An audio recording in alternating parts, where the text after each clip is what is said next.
Okay, so I've been waiting for this model for ages now. This is the brand spanking new Heljan Class 25. This should absolutely run rings about the Bachmann variant, which has been around now for donkey's years. So I'm going to get this out the box and get it shown off. Okay, so here's Tamworth Castle, the ice cream van, number 25912, out of the box. It's the standard ice cube packaging that we are familiar with from Hornby, Dapple, Bachmann. It's nothing fancy, so I'm not going to show it off to you, but what is fancy is this locomotive. It looks absolutely gorgeous. It is covered in detail, as you can see at the front. If I just try and cover the rest of the body, if it can focus, I know I'm far away, but the detail is absolutely stunning. You've got extra a bag of bits. I don't know where I'm going to put them because there's already all the bits applied. We've got the snow ploughs for both ends, which I will fit at the one end. You've got the two couplings as well, which are separate in the box. The only thing is there's that much detailing that I think I'm going to have to remove some to put a coupling on. So let's get up and close with the model. Okay, so up close with the Class 25, this is a unusual livery. It's a one-off livery. This is the Tamworth Castle edition of the Class 25, shall we say. And this livery was nicknamed the Ice Cream Van. It's BR blue on the sides with 4 yellow cabs. This Loco was actually a bit of a celebrity. It wore a one-off livery and it also wore a one-off BR green livery, like when it was original, but it wore it into the early 90s when it was ahead of rail tour and charter trains. The detail on this Loco is absolutely stunning. As you can see, we've got polished metal buffers. I think that's a first for 00 gauge. They are sprung, for anyone who likes sprung buffers, and they are shiny, like the real thing. Earlier on in this video I have just put in a shot of Tamworth Castle in real life. This is number 25912. Currently it is 253 or something off the top of my head, can't remember now. But it is the same locomotive. It's got the silver roof, it's got the same livery. It's not a runner at the moment. It cosmetically it needs a lot of attention and it needs a lot of money towards it, but let's crack on with the model. Okay, so up close with the lights actually on, now I've fitted the DCC chip. You can see how the cab lights work and the domino head code at the top. If I change the direction, we've got the working red tail lamps each side.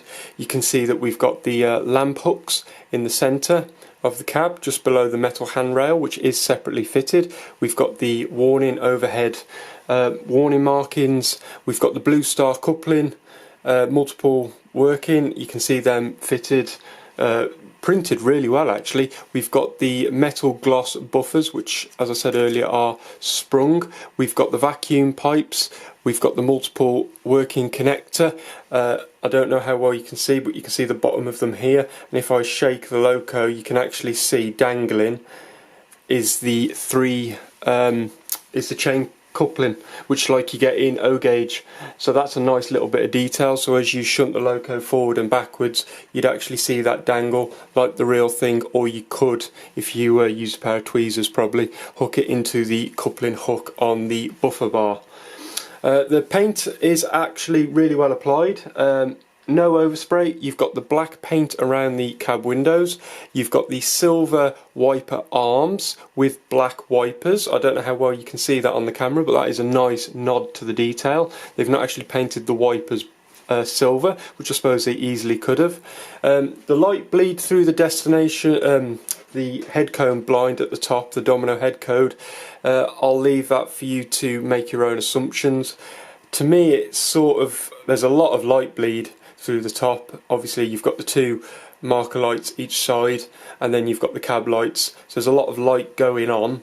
It might be worth, if you can get inside, I'm not sure how well you'd get inside. The roof, the body comes off fairly easy if you've got a black marker pen to try and tone it down so it looks more like that, but otherwise the cab ends are absolutely beautiful. Okay, so looking at the side of the locomotive, you can see the white cab handrails either side of the cab door. They are separately applied and they do actually look really nice.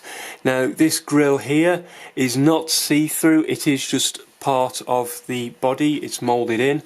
You've got the little steps which are recessed in, but all these details are part of the actual body of the loco. The grills along the top, again, they're not see-through, they don't feel like a mesh or anything, they're just moulded, but they do look really good. Now if we come further back, see how you wouldn't run this locomotive up close like this really, you'd stand away, and the detail is absolutely gorgeous. Like, you could easily live with that. I know some people might want a little bit more, especially for the £153 you pay for the Loco, but you do have to remember that this is an all new release from Heljan. They've never made a Class 25 in 00 before, that's always been up to Bachmann. This definitely does trump Bachmann, because their Loco wasn't the best. If we look at the bogies, you can see the Timken wheel bearings with the yellow and the red stripe. You can see the pipe work across. You can see, I don't know how well you can see that just above my finger, the little red. I can't actually make out what it is with my own eyes. Here, just while I'm here, you can see a little yellow warning sticker with the silver foot plate at the bottom of the step kick plate. That wouldn't have been smooth in real life, but it does look smooth on here, so that's a little bit of a disappointment. But you've also got the rivets along the cab, both cabs. The body side is clean, there's no rivets as per the prototype. Heljan have done, I think, 10 variations of the, well, guises of the Class 25 from as built to, this is one of the later condition ones, because this Tamworth Castle was a bit of a celebrity, and then it went on to do a lot of rail tours in the early 90s into BR Green. I will talk about the ice cream livery further down the video, but let's go and have a look at the other cab and the tail lights. Okay, so the tail lights are quite bright. You can really see the shine of the buffers. They do look metal, and I believe they actually are. They aren't plastic, which is a really nice feature. The silver roof, if we lift the camera, definitely is striking compared to this Heljan Class 33. This is the newer version 3 of the Class 33. You can definitely see the silver of the roof. It's about the same size as a Class 33, and if we come down you can really see the detail on the bogies. The name Tamworth Castle never was carried as a plate, it was just printed on the side like so. Some people are saying that the positioning and maybe the size of the writing is wrong, but that's down to each and everyone's own opinions, and there is a lot of discussion how accurate some parts of the model are in forums like RM Web. I'm not going to get into that into this video because I am blown away by this model. I know it's not 100% perfect. Could you get more for your money? Yes, you probably could, but as a lovely looking Loco, I do like the Class 25s. I love this livery because I've seen it on the Churnet Valley Railway at Cheddleton, as you've seen in the clip at the start of the video. Now, fitting the DCC decoder, usually it's not too bad in Heljan. If we come round to get the 33, because this is included. Now, normally Heljan don't screw the bodies onto the chassis, as with almost all the Heljan stuff I've got really, especially the 33s, I've got enough of them. Now the version 3, Class 33 on the left, this is 33021, also a resident at the Churnet Valley Railway. The body on that was extremely tight and I struggled quite hard to get the body off that to get the chip, but hats off to Heljan, they've actually put 4 screws. You don't have to muck about trying to get your nails in the side of the body and feel like you're going to scratch or break the body. It's 4 screws. They are tucked away at the back of the bogie. You do have to turn the bogie quite far. It does feel a little bit forced. They are really long screws with a Phillips head, but the body falls off. Just be really careful when you do pull the body off, because the wires do actually run along the inside of the roof. So the Loco and the chassis and the body have to stay together side by side. Don't yank the body off, just be careful, especially as it's £153. You don't want to go snapping any wires. Okay, so it looks like we've got the Churnet Valley Railway, which is a heritage railway you must visit in miniature in double O gauge. Both of these locos are residents of the Churnet Valley Railway, and if you went there today, if they were open, you would see both of these locos in the exact liveries you see them in this picture. Tamworth Castle is not a runner, I'm afraid. It needs a lot of work inside and out. It's been stored outside and the weather has not been kind to the old girl. She is in this livery though, the ice cream livery, and the 33 is in this preservation only Royal Mail red livery. You may be wondering why, when the cab lights are on, the Loco actually runs the wrong way. This is the decoder, this isn't the Loco. I need to because an 8-pin chip, you can turn the decoder around, and sometimes it changes the direction of the lights on some earlier locos. Anyway, on this 21-pin, don't forget this is a 21-pin chip. Don't make the mistake I did and buy a lens 8-pin decoder, because I've had to go and rob a warship actually of its decoder. But the decoder does have a bit of a fault. I do need to change that. I can change that in the CV settings, no drama. Just while I'm here, look at the buffers and the wipers. You can definitely tell this Loco is a bit of a celebrity, is a bit of a favourite of some people's at the depot. It is stunning. Okay, so looking at the video I posted back in 2019, a close look at 25322 Tamworth Castle at Cheddleton, please check that out. If I leave that playing in the background for you, I actually take a close up look at the sorry state of this Class 25. As the model suggests, she is numbered 25912. In preservation she has gone back to 25322. The livery is the ice cream van livery, and the name Tamworth Castle was applied back in 1984. Now, I keep saying that I'm going to mention the livery, so I think now is a good time to do it. Okay, so number 25322, or 912 as the model suggests, first emerged in this livery when it received this repaint and unofficial name in 1984. This Loco was the pet of the Holbeck depot, and this is just a standard BR blue livery, but with yellow ends, because obviously larger logo was coming in, and you can see Class 56s and Class 47s, very similar to this, obviously just minus the BR arrows, the large BR arrows. Now the name was unofficially named to the locomotive, hence why it never carried the nameplate. But this Loco, I believe, has now been in preservation for about 30 years, and I'm pretty sure it's not ran in about at least 15 years, which is sort of sad really. This Loco does have people wishing to look after it, but it all comes down to money, I'm afraid. It is a bit of a shame. Okay, number 25322 first emerged as a celebrity when it received this repaint and unofficial name back in 1984. This is just a standard BR blue livery with full yellow cabs like the BR large logo. Obviously we've got the black around the window as well, which helps make them look a bit more prominent. This Loco was to be withdrawn, I believe, around 1985, but it was actually chosen of 12 locos to become a 25 Class 9-9, hence why this model is numbered 25-912. So this is it going later towards the 80s.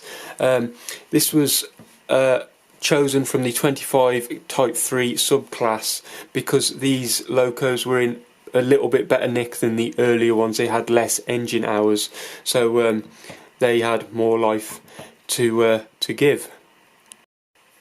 Okay, so this Saucer Type 2 had originally been withdrawn in January 1984 from Holbeck Depot, I believe, but it decided to, well, the Loco didn't decide, but Tisley apprentices decided to paint it in this funny, strange version of BR Blue, which is just BR Blue along the sides with full yellow cab ends and black around the windows.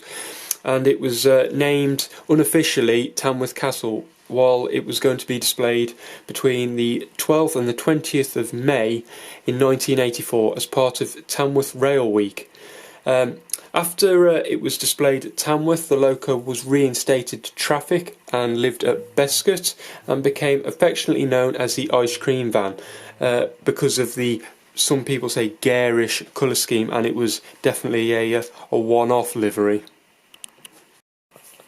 Performance of the Loco is actually really good. Nothing to be laughed at. Heljan, performance-wise, if you own anything from Heljan, you know they can work and they can perform. It's 8-wheel pickups, got 4 axles, 8 wheels, all have the standard pickup arrangement, just like the Class 33 on the left. The running characteristics, very good. As you can see, it runs, it doesn't stall. The motor is really powerful. I need to put the coupling hooks on, and you could easily pull an 8-10 coach train with this Loco because it is seriously heavy. It is a 21-pin DCC decoder, unlike the usual Heljan 8-pin, so make sure you're aware if you are going to buy one of these Locos, but they are selling out fast. People have been after these for a while, and Sutton's Locomotive Works are actually also doing their own version of the Class 25, so if you do miss one of these, don't be too worried because you could pick up one of theirs as well. Theirs are looking a little bit better than the Heljan ones, but if you've got a Bachmann one, this is definitely an upgrade. Normally when I review a Loco, I always have it on its own. I don't like to show it off with anything else, but 33021 here, both Churnet Valley Railway residents, I just felt that they had to because they're like sisters. If you look for photos, especially in preservation, you will see many photos of these together. I've got footage, I've got go back through my channel, and I've got a video of these. I've obviously put a couple of clips at the start as well. Do I recommend this model? Of course I do. The price, that's down to each and everyone to make their own opinion on. £153 is not cheap. Heljan Locos aren't cheap necessarily themselves, but you do get a hell of a lot of Loco. Do remember that mine, it is a chip that causes it to run the wrong way. So it is a bit strange, but I suppose for the sake of the video it's a bit gimmicky. I could have changed it, but I'd rather try and get the video, and then while it's edited and uploading I will change that. I will be doing a comparison video against a weathered 25/3 in standard BR Blue, the Bachmann release. It's about a 10-year-old model. I think that will make a really good video, so watch out for that over the next coming few days. Hopefully I'll have that over the weekend. Yeah, thanks for watching, guys. If you've got any questions, any comments, I will be doing a running video as well, hopefully, of these two pairs of Locos. I'll have to get them down in the shed because this Loco hasn't actually been run in yet, so I'm going to have to go and run it in. But yeah, I'm thinking that you'll be seeing more of this Loco on the channel, and definitely the 33 as well. So thank you so much for watching, and stay safe.